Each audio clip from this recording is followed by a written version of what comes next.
अक्टूबर का महीना है, ब्रेस्ट कैंसर अवेयरनेस का मंथ है, तो इसलिए हमने सोचा कि आपके साथ ब्रेस्ट अवेयरनेस पे एक सेशन हमें करना चाहिए, क्योंकि अभी ब्रेस्ट कैंसर बहुत तेजी से बढ़ रहा है। As per the data, as per the statistics, her 4 minute में एक महिला इंडिया में डायग्नोज होती है with breast cancer. I mean, every 4 minutes, one woman is diagnosed with breast cancer. Every 13 minutes, we lose a woman to breast cancer. काफी भारी numbers लगते हैं, है ना, जब हम इन नंबर्स को सुनते हैं। लेकिन इसमें अच्छी स्टोरी ये है कि more than 85% of the breast cancer, they are preventable, they are avoidable. हम उनको बिल्कुल अपनी जिंदगी से बाहर रख सकते हैं। ये सबसे अच्छी स्टोरी है और इस स्टोरी के ऊपर संजीवनी लाइफ बियॉन्ड कैंसर काम करती है। I would like to welcome Dr. Ishita Loria, Assistant Professor, General Surgery, JIPMER, Chandigarh. She has done fellowship on breast surgery, European Breast Surgery Fellowship, Masters in Oncoplastic and Reconstructive Breast Surgery. Her major achievements are as follows: third prize for outstanding performance in European Breast Surgery Fellowship exam, Asian Society of Mastology Fellowship to Singapore, training in breast surgery at City Hospital, UK, best postgraduate in the subject of surgery for the year 2015, multiple publication in international and national journals, Star Award for Quality Care, UK, Student Scholarship for Outstanding Performance during Oncoplastic Breast Surgery Masters, UK. नमस्कार and thank you very much कि आपने मुझे invite किया breast reconstruction पे information share करने के लिए। मेरे हिसाब से ये बहुत इम्पोर्टेंट टॉपिक है क्योंकि इंडिया में ये बहुत लैकिंग है। अगर हम इंटरनेट पे देखें तो वेस्टर्न कंट्रीज में, यूरोपियन कंट्रीज में कुछ देश ऐसे हैं जहाँ पे अगर पूरी ब्रेस्ट किसी लेडी की रिमूव करनी पड़ती है कैंसर के कारण, या अगर उनका कुछ जीन पॉजिटिव था ब्रेस्ट कैंसर के लिए, तो अगर वो रिस्क रिड्यूसिंग मैस्टेक्टमी करा रही है तो 70 से 80% तक की ब्रेस्ट दोबारा बनाई जाती है या रिकंस्ट्रक्शन होती है। अगर यूएस में देखें तो 40 से 50% की होती है। लेकिन भारत में अभी भी 1% से कम महिलाएं ये सुविधा अवेल करती हैं। तो भारत में हम इस चीज पे बहुत पीछे हैं। तो हमने अपने इंस्टीट्यूट में जहाँ मैं काम करती हूँ पीजीआई चंडीगढ़, एक बार हमने सर्वे किया था, तो जितने 40-50 पेशेंट्स हैं हमने पूछा था, उनमें से बहुत कम 10% से ज्यादा ही इस चीज के बारे में जानकारी रखते थे, और 40 या 50 में से हार्डली एक पेशेंट ने भी इसको कराने के लिए खुद से नहीं पूछा और सहमति नहीं दी। तो मुझे लगता है कि हमारे देश में जो हमारे पेशेंट्स हैं इस चीज के बारे में इंफॉर्मेशन काफी लैकिंग है। तो बहुत अच्छी बात है कि हम आज इसको डिस्कस कर रहे हैं। तो जिन दो ब्रेस्ट रिकंस्ट्रक्शन की हम बात करते हैं तो बेसिकली हम दो तरह की सेटिंग्स की बात कर सकते हैं। तब जब किसी लेडी की कैंसर के कारण पूरी ब्रेस्ट निकालनी पड़े, जिसको मेडिकल टर्म्स में मैस्टेक्टमी कहा जाता है या रिमूवल ऑफ फुल ब्रेस्ट। इसके बाद पूरी ब्रेस्ट दोबारा बनाई जा सकती है, मेनली हम इसकी बात करेंगे। दूसरा ब्रेस्ट रिकंस्ट्रक्शन का तब होता है जब किसी लेडी को कैंसर था या किसी भी प्रकार का ट्यूमर था जो थोड़ा बड़ा था, उसके कारण छाती का काफी हिस्सा निकालना पड़ा जो कि आसानी से बंद नहीं हो सकता है। तब हम कहीं दूसरी जगह से मांस लेकर लगाते हैं, उसको पार्शियल ब्रेस्ट रिकंस्ट्रक्शन कहा जाता है। तो या तो पूरी छाती दोबारा बनाई जा सकती है या छाती का एक पार्ट दोबारा बनाया जाता है। अब पहला सवाल आता है कि हम इस चीज के बारे में बात क्यों करें। तो जैसा कि आप स्क्रीन पे देख रहे हैं कि अगर छाती दोबारा नहीं बनाई जाती, तो अगर किसी लेडी की छाती निकालनी पड़ती है जो कैंसर की वजह से हो सकता है, या कई लेडीज अगर जीन पॉजिटिव आती है, ब्रेस्ट कैंसर का जीन पॉजिटिव आता है, तो अपना रिस्क ऑफ ब्रेस्ट कैंसर कम करने के लिए कुछ लेडीज छाती निकलवाना प्रेफर करती हैं। ऐसे केसेस में हम देखते हैं कि अगर हम छाती दोबारा नहीं बनाते तो काफी खराब लग सकता है, जिसके कारण जो लेडी की साइकोलॉजिकल फंक्शनिंग है और जो उसकी बॉडी इमेज परसेप्शन है वो काफी लोअर हो सकती है। तो इनफैक्ट अगर हम देखें तो जो भी दुनिया की इंटरनेशनल गाइडलाइंस है वो सब रेकमेंड करती हैं कि अगर आप किसी कारण से पूरी छाती निकाल रहे हैं तो साथ में आपको उनको दोबारा बनाने की ऑप्शन देनी ही चाहिए। हाँ, अगर किसी को कुछ बीमारियां हैं जिसके कारण उनका सर्जरी के लिए रिस्क बहुत ज्यादा हो जाएगा तो हम इसको अवॉइड कर सकते हैं। आई होप मेरी आवाज ठीक आ रही है और स्लाइड्स ठीक से शेयर हो रही हैं। Yes ma'am, technically we are good रहे क्या? तो अब उसके बाद दूसरा क्वेश्चन जो ऑफन पेशेंट्स को कंसर्न रहता है वो ये है कि अगर हम छाती दोबारा बनवाएं, अगर हम ब्रेस्ट रिकंस्ट्रक्शन करवाएं तो ये सेफ है क्या? तो आंसर इज हाँ, ये सेफ है। इट इज फेयरली सेफ कि ब्रेस्ट रिकंस्ट्रक्शन करी जाए।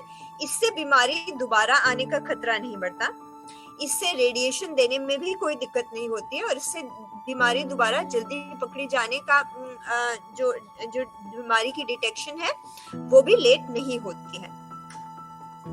तो जैसा कि मैंने बताया कि ये ब्रेस्ट रिकंस्ट्रक्शन दो तरह की सेटिंग्स में डिस्कस कर ली जा सकती है, एक जब पूरी छाती निकाली हो या एक पार्ट निकाला हो।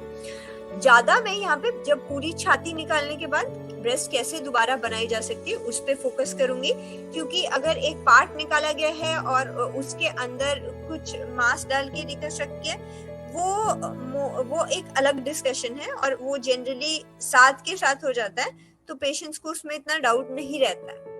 अब अगर आपकी पूरी छाती निकाली गई थी और उसके बाद हम दोबारा बनाने की बात करें तो ये दो तरीके से की जा सकती है। या तो कुछ इम्प्लांट्स आते हैं, बेसिकली सिलिकॉन ब्रेस्ट्स, जिनको हम यूज करके छाती दोबारा बना सकते हैं, या हम आपका अपना ही मांस लेकर, जिसे फ्लैप्स कहा जाता है, दोबारा छाती बना सकते हैं। और टाइमिंग भी इसका या तो साथ के साथ हो सकता है, जब आपका पहला ऑपरेशन हुआ तभी हो जाए, उसको इमीडिएट ब्रेस्ट रिकंस्ट्रक्शन कहा जाता है, या फिर बाद में, जैसे जब आपकी कीमोथेरेपी रेडिएशन जो भी होना है वो हो जाए उसके बाद किया जा सकता है। वो अगर रेडिएशन है किसी महिला को मिली है तो जनरली उसकी 6 महीने बाद रिकंस्ट्रक्शन करी जाती है। स्पेशली अगर आपको थोड़ा एडवांस कैंसर था, स्टेज 3 कैंसर था, तो बहुत सारे सर्जन प्रेफर करेंगे कि आप रेडिएशन करवा लीजिए, उसके बाद आइए और फिर हम रिकंस्ट्रक्शन करेंगे।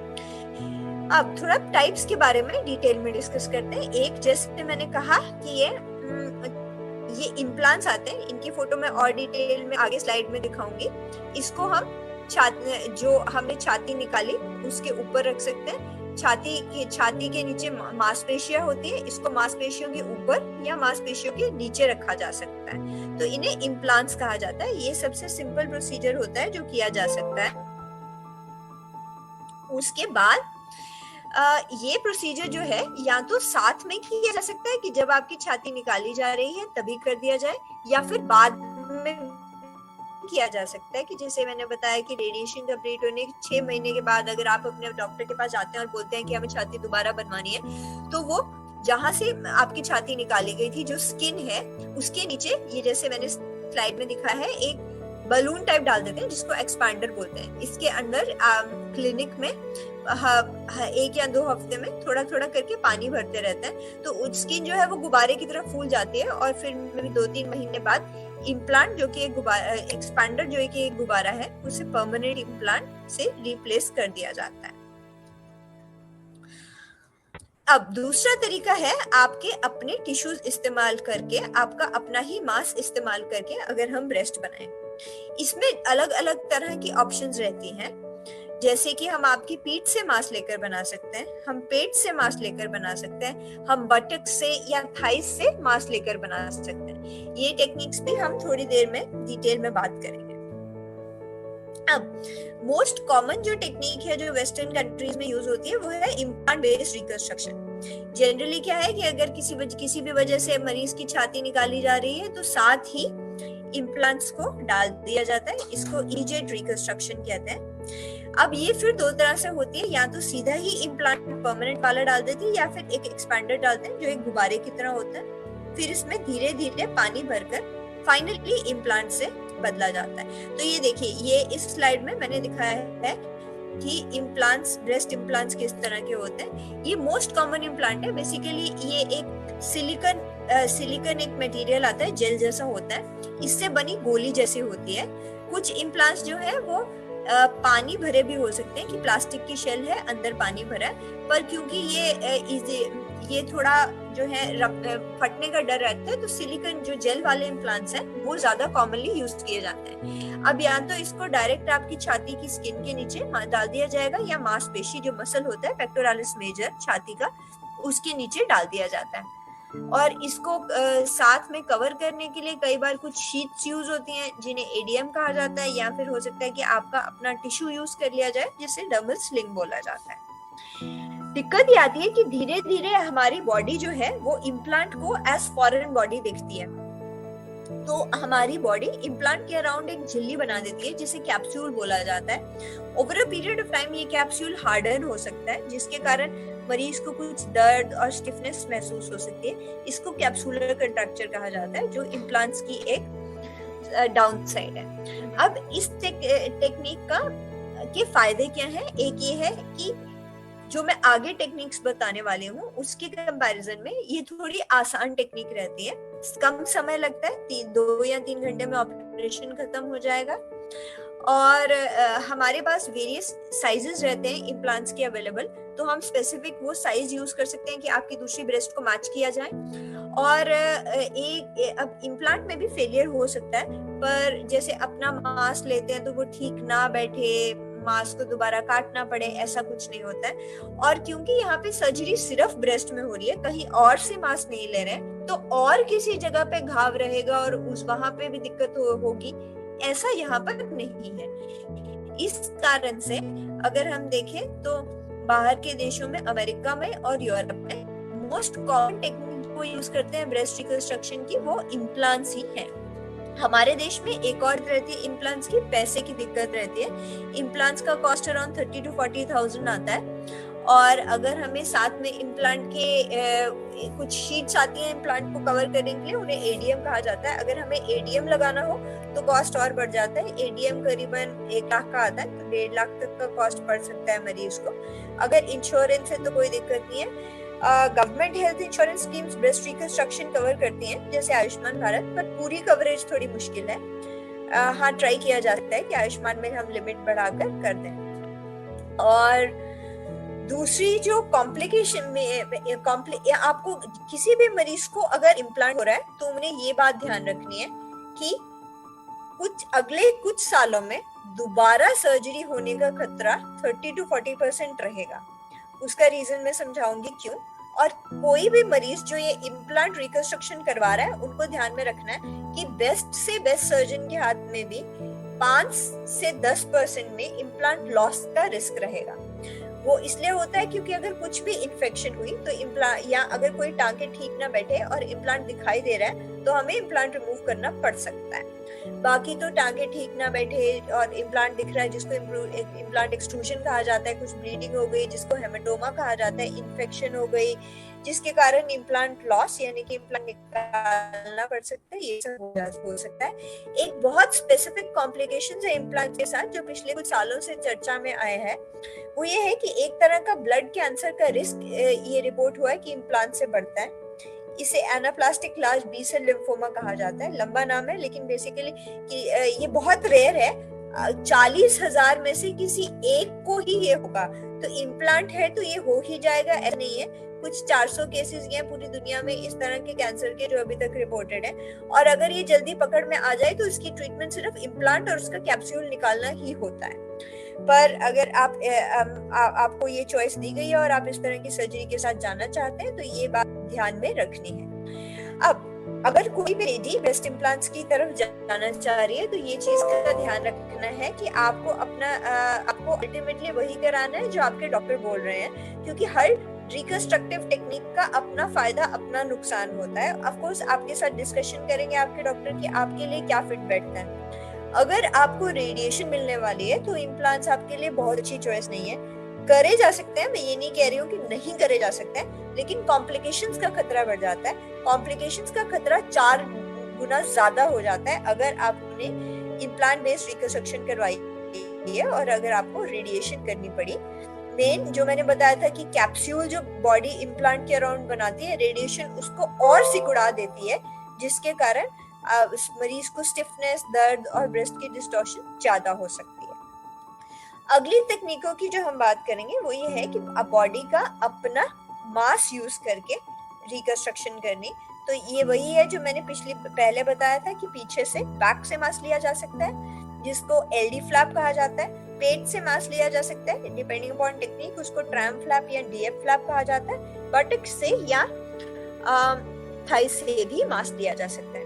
यूजुअली जब ये मास लिया जाता है तो या तो ब्लड सप्लाई साथ रख के मास को रोटेट कर दिया जाता है, इसको पेडिकल फ्लैप बोलते हैं, या फिर ब्लड सप्लाई डिस्कनेक्ट करके प्लास्टिक सर्जन्स माइक्रोवास्कुलर सर्जरी करके जो नए मास की आर्टरी और वेन्स हैं उसको आपकी छाती की आर्टरी और वेन्स के साथ जोड़ते हैं। इसको फ्री फ्लैप कहा जाता है। ये अच्छे हैं इन द सेंस कि आपकी ब्रेस्ट जो नई बनती है उसकी शेप, फीलिंग काफी दूसरी ब्रेस्ट से मैच कर जाती है, लेकिन ये कॉम्प्लिकेटेड सर्जरीज होती हैं। 6 से 8 से 9 घंटे लग सकते हैं, आपको हफ्ता भर तक हॉस्पिटल में रहना पड़ सकता है। और अगेन अगर टांगे ठीक ना बैठे तो 2 से 4% चांस रहता है कि फ्लैप की ब्लड सप्लाई खराब हो जाए और फ्लैप चला जाए, जिसे फ्लैप नेक्रोसिस कहा जाता है। अब इनमें से कुछ कॉमनली डन फ्लैप्स के बारे में मैं मेंशन करूंगी। एक सेकेंड, सॉरी मैं नीचे आ गई। हाँ जी, तो अब जैसे मैंने बताया कि जो खुद के टिश्यू से लिए गए फ्लैप्स हैं उनके एडवांटेज ये होते हैं कि एक गुड ब्लड सप्लाई वाला टिश्यू आ जाता है, और नुकसान ये हो सकता है कि रेडिएशन के साथ सिकुड़ सकता है। तो आपकी छाती पहले अगर दूसरी छाती से मैच भी कर रही थी, थोड़े टाइम के बाद वो सिकुड़ सकती है, लेकिन आपके अपनी बॉडी चेंजेस के साथ ये फ्लैप में चेंज आएंगे। अगर आपका वेट गेन हुआ तो फ्लैप में भी वेट गेन होगा, अगर वेट लॉस हुआ तो फ्लैप में भी वेट लॉस होगा। लेकिन इम्प्लांट्स फिक्स रहते हैं, वो जो इम्प्लांट सर्जन ने एक समय पर डाला है, जो मैं डालूंगी वही रहेगा, वो ना ऊपर जाएगा नीचे जाएगा। लेकिन एज के साथ नेचुरल ब्रेस्ट आपकी नीचे जाएगी, तो थोड़ा दोनों छातियों में फर्क दिखने लगेगा समय के साथ, जो ये खुद का मास लिए ऑपरेशन के साथ नहीं है। लेकिन एक चीज का ध्यान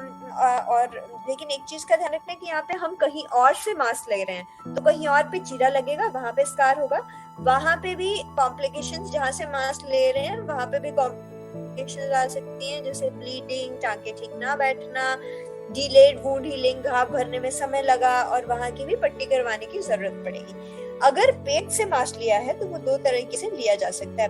एक, कई बार जिस तरह से मैंने स्लाइड पे दिखाया कि पेट के नीचे से, जहाँ पे यूजुअली काफी विमेन में फैट रहता है, वहां से इस तरीके से, जैसे ये स्लाइड पे दिखाया है, मास लेकर के हम ऊपर लगा देते हैं। अब ये मास ब्लड सप्लाई के साथ ऊपर जाएगा, तो इसको पेडिकल फ्लैप, ट्रैम फ्लैप कहा जा सकता है।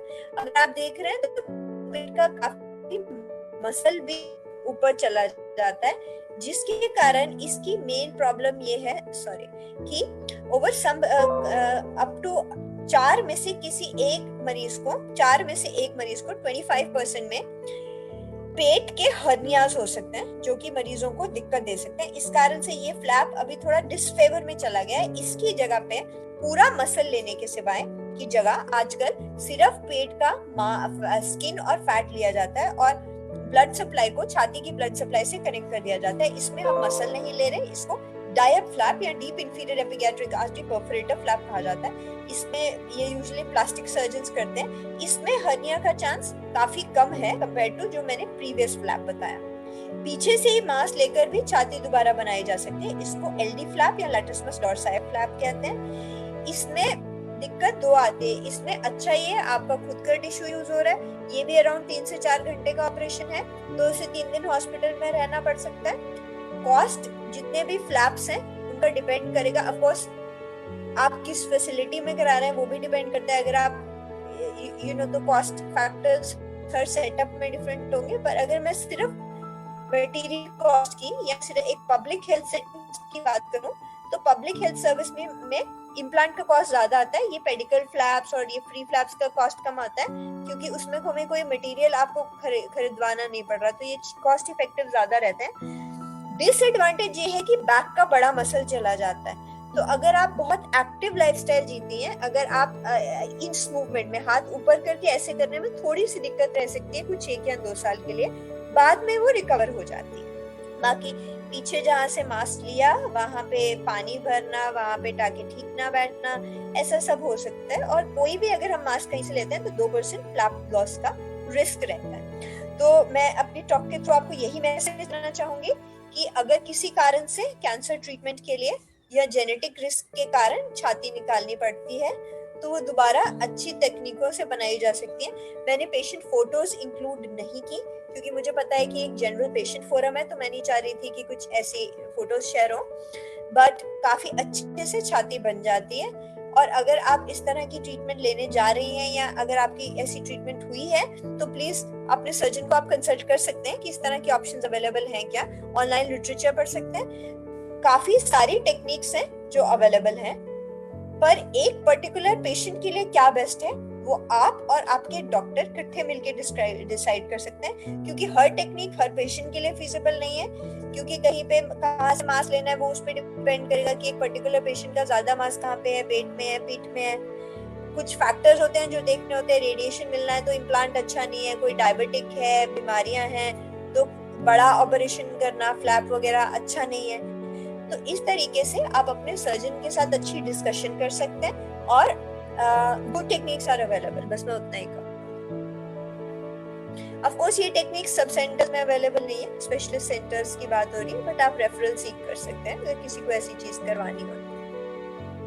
Thank you very much for giving me this opportunity. I really want to extend my thanks to NMDC, which is doing a great job in nation building as far as their core strength is concerned.